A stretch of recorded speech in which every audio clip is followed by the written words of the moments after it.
I obviously have the privilege of working with a range of athletes. So in my real job, working with professional rugby players, they range in how they plan and how they, I suppose, go about their business. But the one thing that's really clear and evident is the senior All Blacks always talk about it's actually easy to become an All Black. They tell the new All Blacks it's easy to be here, well done, but it's easy to get picked because there's only 270 professional players in New Zealand, and 40 of them are picked every year for the All Blacks. So the odds are pretty high, but the challenge is being here for a long time and becoming a professional athlete and working through the ups and downs of being a pro and peaks and troughs and form and motivation and enjoyment and all of that stuff that comes along with life. What I see in successful people is they have a plan. That's the key, right? Having a plan. Sort of making it up day by day or week by week doesn't sustain success or doesn't sustain performance or progress. So every week, the best players will be planning when they're going to recover, when they're going to have some switch off from rugby, how much sleep they're going to try and get. So when are they having an early night? When are they sleeping in? What are their big focuses nutrition wise? Is the day off a big focus on nutrition structure so they don't lose their way?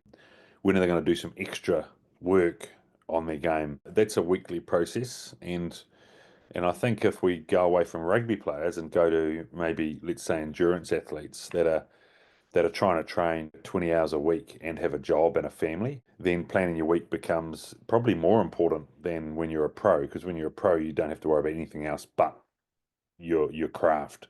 So for real people and real jobs with family, planning becomes even more important.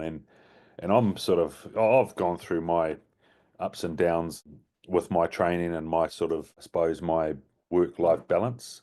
And I think the key thing is to understand what's most important, and that's what you plan first. So if it's family and friends, then you make sure you plan your time so that they are still top of the list. Then it would be, okay, we've got work. You can't sort of, most of us can't move work around too much. So let's put our work in and bookend our work. And then it's like, okay, now where does training fit into work and family and friends? I think that having that structure means that it'll help you do all of it well. Your training has to be planned because you've got a goal to reach. For me, it's probably have a big long-term plan of where we are now, where we've got to get to. Then it would be breaking that up into, for me, it's just weekly cycles. Okay, so what do I need to get done this week in my training and nutrition? And then each night, it's a bit of a brain dump of what tomorrow looks like. So, okay, tomorrow I've got to do this, I've got to do this, I've got to do this. When can I fit in that hour on the bike? I'm going to have to get up early to do it because the rest of the day's smashed. When can I fit in that hour in the gym? I can do it on my lunch break. I can zip out of the office and go and hit the gym in my lunch break.